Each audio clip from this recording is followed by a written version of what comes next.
नाजरीन, डॉलर ऊंचाइयों के नए रिकॉर्ड बना रहा है और स्टॉक मार्केट खूब मार खा रही है। दे दनादन, दे दनादन, दे दनादन। रुपया और पाकिस्तानी स्टॉक मार्केट इनका एक सा हाल है। बुरा हाल, बहुत ही बुरा हाल। अब क्या कहूं मैं, बड़े बेआबरू होके तेरे कूचे से हम निकले, जो शायराना तौर पर कहना चाहते हैं। भाई शोभा तहकीक ने मुझे बताया है कि मार्केट आज सख्त दबाव का शिकार है और खूब सुबह से घूंसे खाए हैं शेयर्स ने, शेयर मार्केट ने, और उसकी कदर में कमी आ रही। दूसरी तरफ डॉलर केटू पहाड़ के ऊपर चढ़ता जा रहा है और ऐसे दाव लगा के, जैसे WWE के अंदर वो ताज़ा दम और ताकतवर रेसलर आ जाता है ना, एक छोटा सा उसके आगे भेज देते हैं, फिर वो खूब कूटता है, मारता है उसको। बिल्कुल इसी तरह एक नन्ना मुन्ना सा रेसलर पाकिस्तान रुपी की शक्ल में डॉलर के सामने खड़ा हो गया और डॉलर अंडरटेकर बन गया। ये ऐसी मार मार के और पाकिस्तान के अंदर चंद लोग जो कि बॉडी बिल्डिंग में बड़े मशहूर हैं, वजन उठाने के, वो पता क्या कह रहे हैं? वो कह रहे हैं तुम जीतो या हारो, हमें तुमसे प्यार है। वो रुपया दे दनादन हारे जा रहा है। आप डिस्को डांस कर रहे हैं। आपको यह मैं बता दूं कि डॉलर की कदर में इजाफा और रुपए की कदर में कमी is a catastrophe, it is a disaster, it is a national security threat, it will destroy this country's economy, it will destroy the poor man, it will destroy this country's overall burden that is going to be on our shoulders, financial burden. आप अभी जानते नहीं है कि कितना तबाह करेगा। ये जितने लोग बकवास कर करके जिन्होंने डॉलर महंगा किया है, अल्लाह ताला इनको आखिरत में मैं कहता हूं बचाए, क्योंकि मुझे इनके लिए बहुत बड़ा अलाव वाला अजाब दिखाई दे रहा है। ये जिन लोगों ने रुपए को बेकदर किया, डॉलर को महंगा किया है, मैं कहता हूं इनके ऊपर खास मैं कहता हूं आखिरत में अजाब अजीम नाजिल होगा। आप देख लीजिए,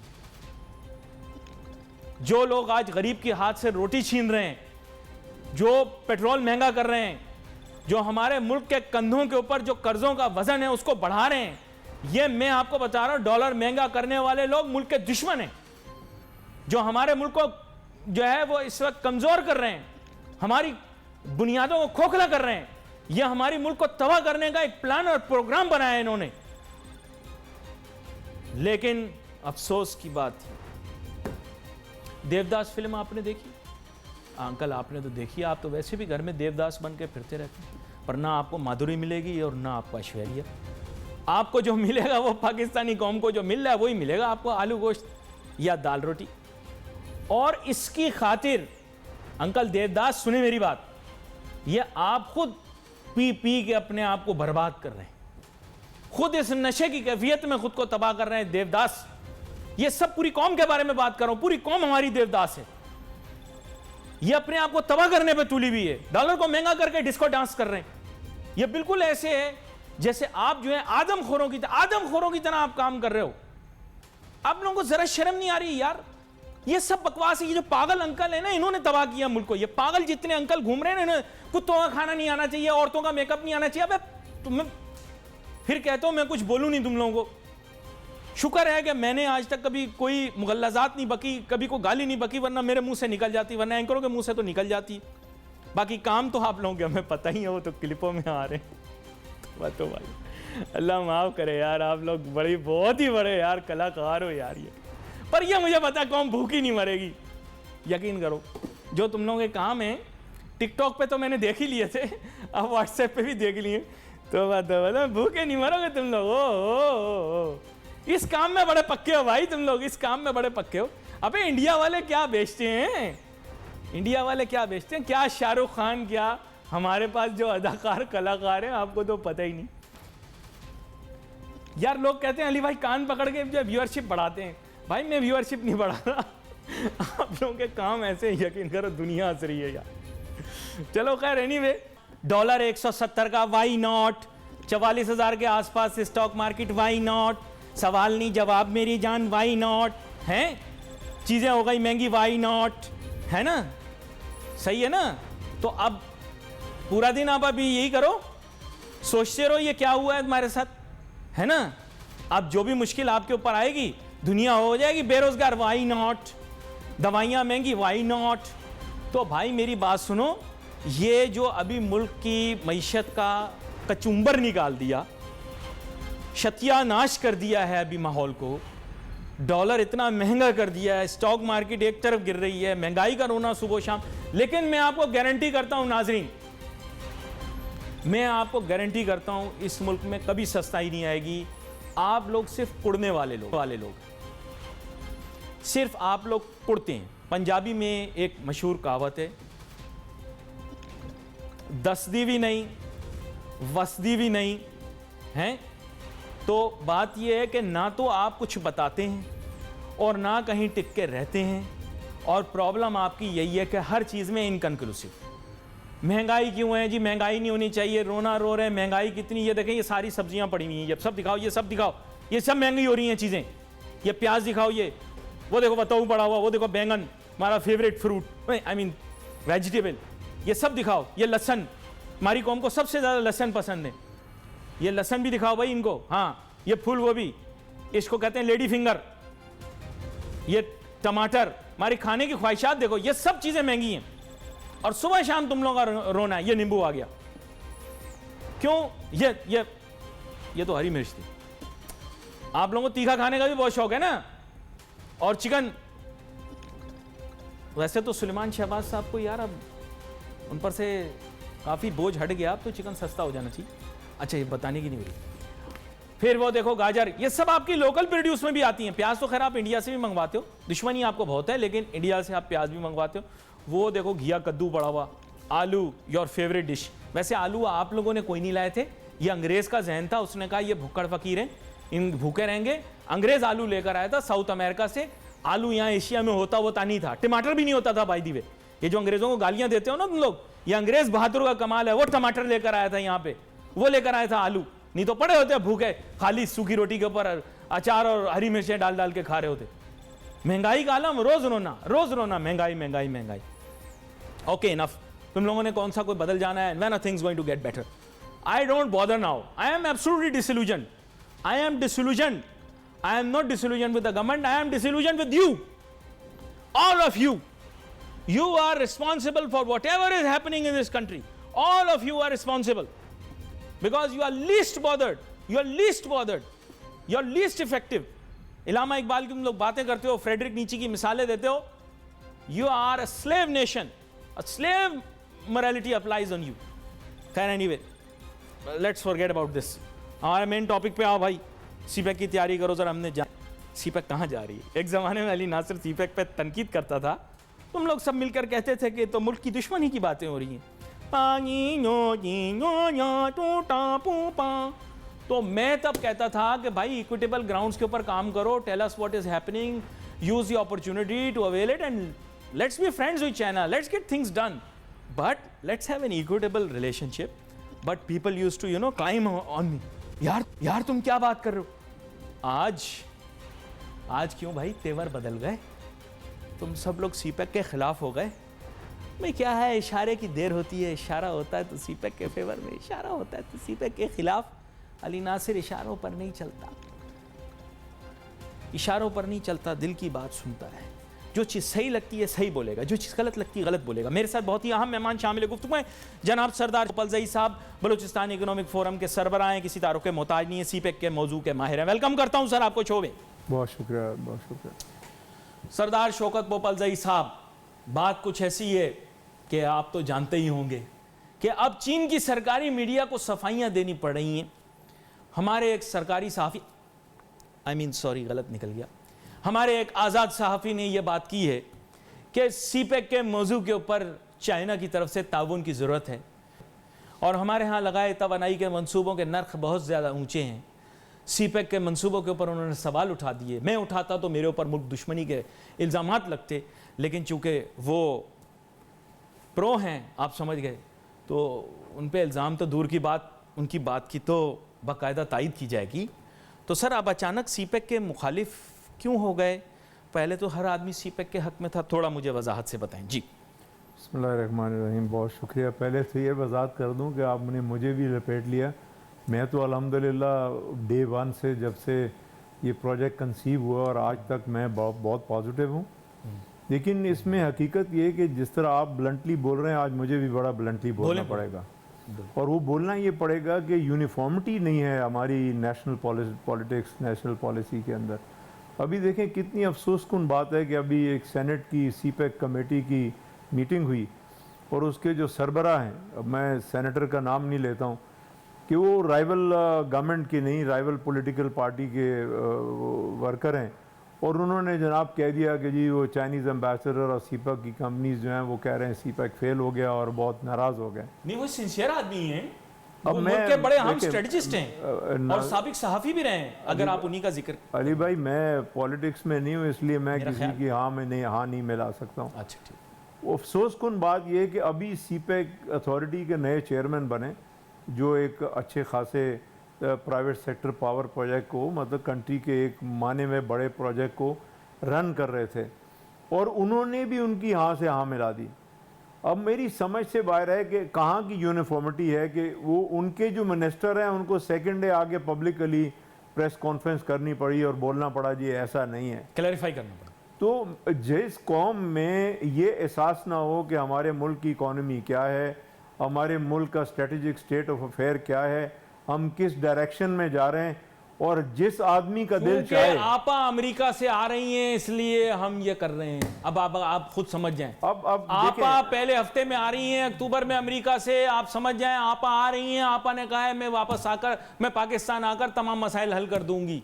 आपा की आमद से पहले तमाम चीजें ठीक करनी है, आप समझ जाएं। आपा आए मादत के साथ, अम्मा आए, मुझे उससे गर्ज नहीं है, मुझे गर्ज है अपने नेशनल इंटरेस्ट से।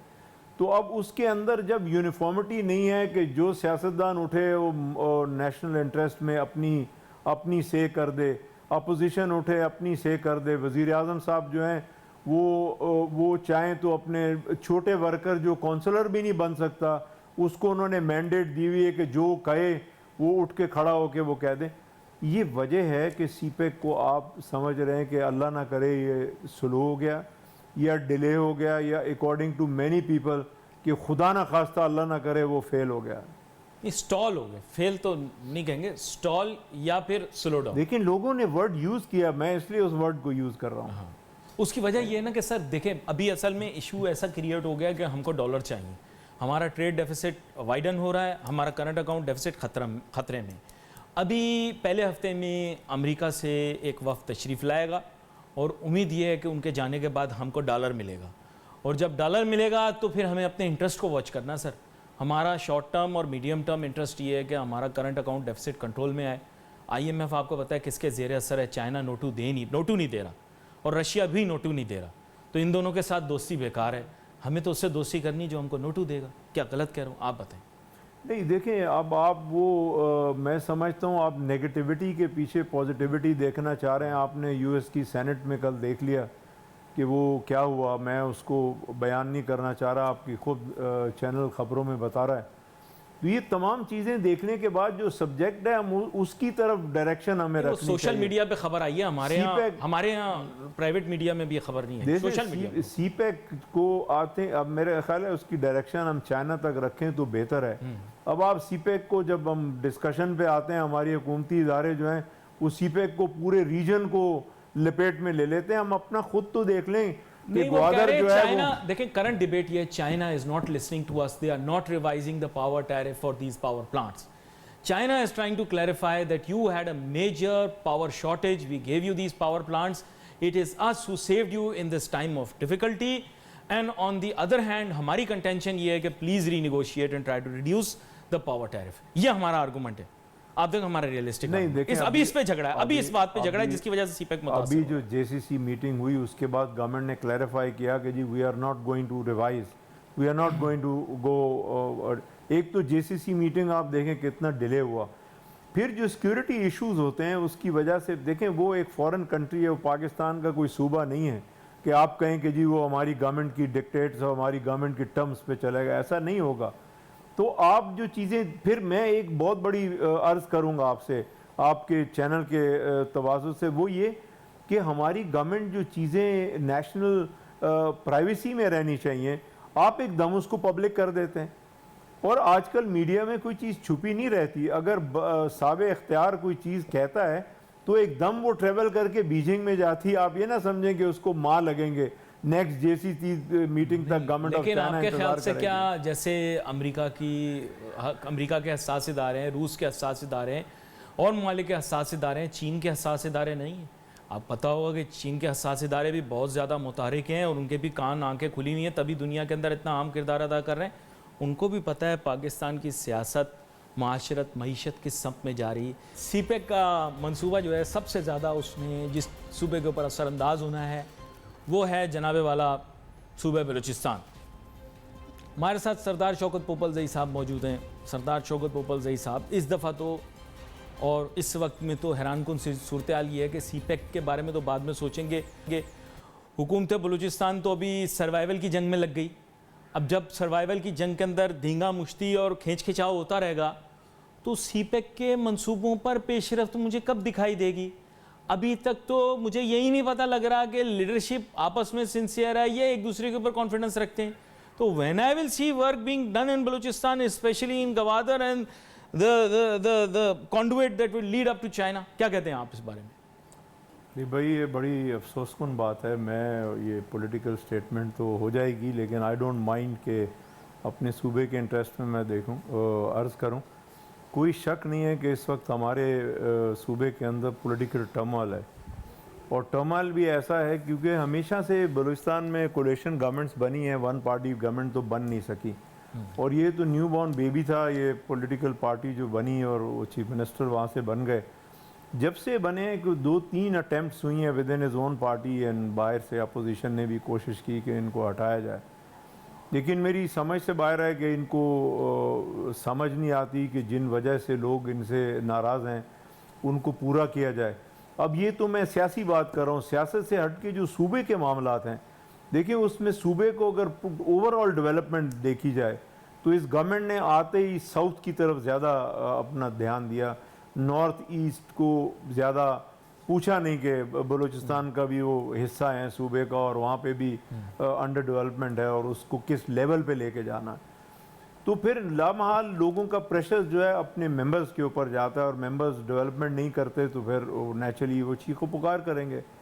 लेकिन just to clarify for me, the route for CPEC on paper, which districts does it pass through, and where will we see especially development else than Gwadar? ये एक बड़ा contentious issue है, मुझे थोड़ा देखिए, if we talk of sense and we talk of second phase of CPEC, all the major districts will get benefit of it। देखिए western root जो है वो जोब से शुरू करें आप, कोयटा से गुजर के आगे जाएगा। सेंट्रल रूट जो है उसमें खुजदार भी शामिल है, फिर नीचे अवरान और फिर ऑनवर्ड्स है। फिर जो eastern, but this mind you is the second phase. Yeah, the first phase actually just merely is connecting through the coastal highway Gwadar to Karachi and subsequently no, that was not first phase at all। first phase तो हकीकत अगर आप पूछें तो first phase Balochistan में शुरू ही नहीं हुआ। शुरू हुआ तो एक पावर प्रोजेक्ट जो आपको वो डबल हुआ, वो उसको अंडर डबल हो रहा था, उसको अंडर सीपेक, जिसके जो सीईओ हैं, फॉर्मर सीईओ, अब चेयरमैन सीपेक अथॉरिटी उनको लगाया गया। ग्वादर पोर्ट मोनूमेंट है इस वक्त। देखें पूरी दुनिया में लोग जो हैं वो, जैसे चाबहार को आप ले लें, ईरान का पोर्ट जो 100 किलोमीटर दूर है, fully established, fully functional port celebrate कर रहे हैं हम। 2 बर्थ पे सेलिब्रेट कर रहे हैं ग्वादर को, और ग्वादर मोनूमेंटली वहां खड़ा हुआ। क्यों? But Chabahar is a fully functional, fully operational port, which has been connected by Iran to all the major routes right now. It will be one of the major trade conduits. Same like us now, Iran, and then the most sensitive thing is, with Iran is India. India is trying to sell Chabahar port to the Central Asia कि जी आप Central Asia को करें, क्योंकि India ने उनके साथ agreement किया। And by the way, China has made multi-billion-dollar investments in infrastructure, and primarily in the rail infrastructure in Iran, to connect Iran to mainland China. Is that correct? They will. They have signed more than $600 billion worth of agreement. Yes, no doubt about that। हम लोग तो $65 billion पे jump लगा रहे हैं। मेरा कहने का मकसद है कि जो प्रायोरिटीज़ हैं हमारी सीपैक के अंदर, सीपैक के अंदर first priority was infrastructure development. अब उस पे मैं बार बार हम लोग क्या आर्गूमेंट करें कि जो प्रीवियस गवर्नमेंट है उन्होंने $36 बिलियन एनर्जी पे स्पेंड कर दिए। No doubt we need an energy. China's priority was also energy because they think that their But the industry will province come. of Balochistan needed infrastructural development. It मैं- needed trade and industrial areas for people's employment. मैं Did आप- we get that? मैं आपको अफसोसकुन बात बताने लगा हूं कि total of the CPEC investment up to now 2021 Balochistan has only worth 2% of investment of CPEC in the province of Balochistan. That is Gwadar inclusive of Gwadar. देखिए ग्वादर को अभी आपने सीपैक में लिया, ग्वादर पोर्ट तो पहले बन रहा था, वो चाइना की मेहरबानी है। पोर्ट सिंगापुर अथॉरिटी से हट के आपने चाइना ओवरसीज पोर्ट होल्डिंग को ग्वादर दे दिया, उसमें कोई शक नहीं। मेरा In क्वेश्चन है 1996, the Omanis signed an MOU, I think, maybe an MOU with Benazir Bhutto on how to develop Gwadar port. Am I correct? That was the time.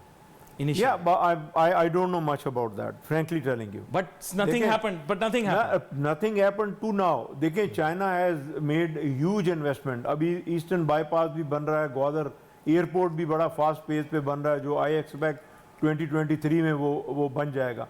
मेरा कहने का मकसद है, मेरा क्वेश्चन करने का मकसद है कि मैं फेडरल गवर्नमेंट और प्रोविंशियल गवर्नमेंट से पूछता हूँ कि उनका रोल क्या है सीपैक के अंदर। तो मैं आपको सफाई पेश करता हूँ सरदार शौकत पोपलजई साहब के फेडरल और प्रोविंशियल गवर्नमेंट, प्रोविंशियल का आप मुझे बताएंगे, फेडरल का मैं आपको बताता हूँ, क्योंकि मैं वैसे नुमाइंदा तो नहीं हूँ पीटीआई का, लेकिन जिम्मेदारी एक मेरी बनती है कि मैं आपको बताऊँ प्रोग्रेस के हिसाब से।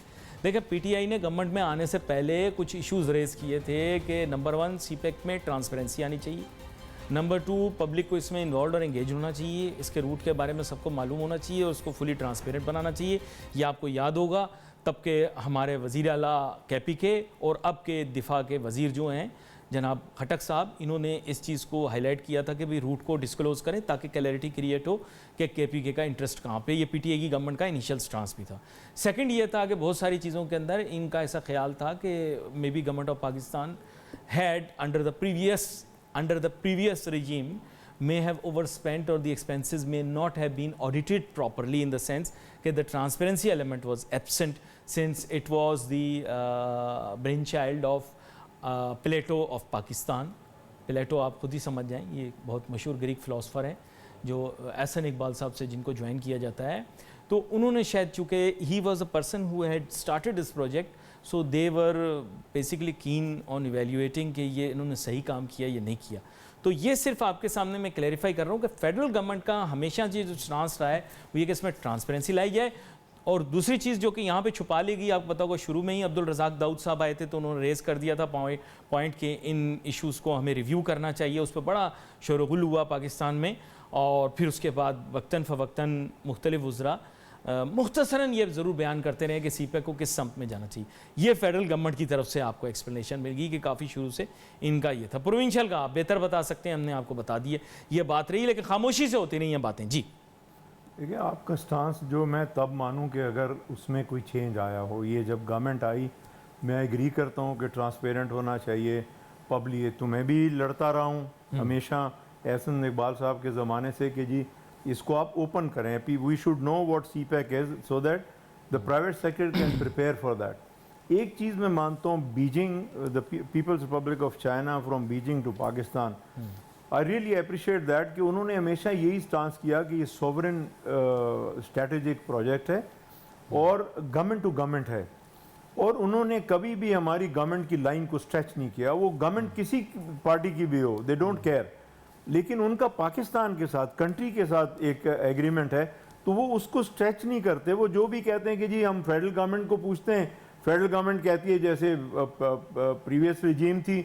उन्होंने कहा जी ये पर्टिकुलर सूबे में आप एनर्जी प्रोजेक्ट लगा दें, उन्होंने लगा दिया। क्योंकि मैं बलूचिस्तान के लिए उनके पीछे जाता हूँ तो वो जो भी खैर खोई कर सकते हैं बलूचिस्तान के साथ करते हैं, लेकिन जब फेडरल गवर्नमेंट ही, अब वो जो मैंने सवाल किया मुझे अभी तक आपने जवाब नहीं दिया, मैं आपसे अर्ज करने लगा हूं कि मैं फेडरल और प्रोविंशियल गवर्नमेंट दोनों से क्वेश्चन करता हूं कि आपको किस चीज़ की रुकावट है, आपको किस चीज़ की कवाहत है कि आप बलूचिस्तान के ऊपर सीपैक को आगे बढ़ने नहीं दे रहे। नेशनल सिक्योरिटी उसका जवाब है। National security and national interest. National security is subject of the whole country, it's not particularly for But we have Pakistan. two examples of it. You see, one example is that of Malaysia, where we have seen that the project is, however, complete, but there have been some issues reported after. And second is the example of Sri Lanka and the Hambantota port, and subsequently the Rajapakse in airport, and so many other issues, for which the pace was slowed down, so that we could just watch. We could just wait and watch whether our national security is not jeopardized, national interest is not compromised. ये सिर्फ मैं आपके सामने नहीं, मैं समझता हूँ, लेकिन एक चीज़ मैं ये भी कहूँ, और मैं अल्हम्दुलिल्लाह क्योंकि मुल्क के इंटरेस्ट में बात करूँगा, मैं क्लियर बात करने लगा हूँ कि हमारे तमाम डिपार्टमेंट्स को, तमाम ऑर्गेनाइजेशंस को अपनी आंखें और कान खुले रखने चाहिए। ये कोई रीज़न नहीं है कि अगर आपको कोई कोई इशू है या रिजर्वेशंस हैं तो आप अपनी स्पीड लो कर दें, मुल्क को आगे ना बढ़ने दें, ये अप्रोप्रिएट नहीं है, हम पीछे रह जाएंगे। मैंने अभी आपको मिसाल दी कि हम $65 बिलियन को सेलिब्रेट कर रहे हैं सीपेक को। हमारा नेबरिंग कंट्री, हमारा भाई मुल्क ईरान जो है, वो इंडिया के साथ, हमारे आर्च एनिमी के साथ भी एग्रीमेंट कर चुका है। $600 बिलियन चाइना के साथ ट्रेड एग्रीमेंट कर चुका है, और चाइना अफगानिस्तान तक पहुंच के अब वो कह रहे हैं सीपेक को अफगानिस्तान तक लेके आए। तो आपको इदारों को हमें आगे बढ़ने देना चाहिए, हमें रोकना नहीं चाहिए। ये बड़ी आम बात आपने की है। Same is the case with Balochistan.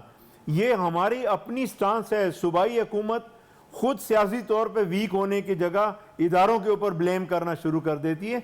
Now I am going to ask question, क्योंकि आप मुझे आंसर नहीं दे रहे तो मुझे मजबूरन बोलना पड़ रहा है कि where is the hinterland of Gwadar, where is the hinterland of Balochistan? CPEC के लिए आपने प्रिपेयर किया उसको? आपका हब में पाकिस्तान का एक लीडिंग पावर प्रोजेक्ट लगा जो इस वक्त 2400 मेगावाट बिजली प्रोड्यूस कर रहा है, लेकिन हब वाले बेचारे परेशान हैं। चीफ मिनिस्टर का ताल्लुक उधर से, कि आपने कुछ किया, रेक्टिफाई किया उस एरिया को? These are the issues you need to resolve it. और इन चीज़ों के ऊपर गौर करने की ज़रूरत भी है। हुकूमत से भी गुजारिश करेंगे कि मुल्क की सालमियत की खातिर तम इक़दामात को ले, जिनसे ऐसे मंसूबे लगें जो मुल्क की तरक्की का बायस बने। We wait for message on Facebook. Ali Nasir, हमारी टीम को इजाज़त दीजिए। अल्लाह हाफ़िज़।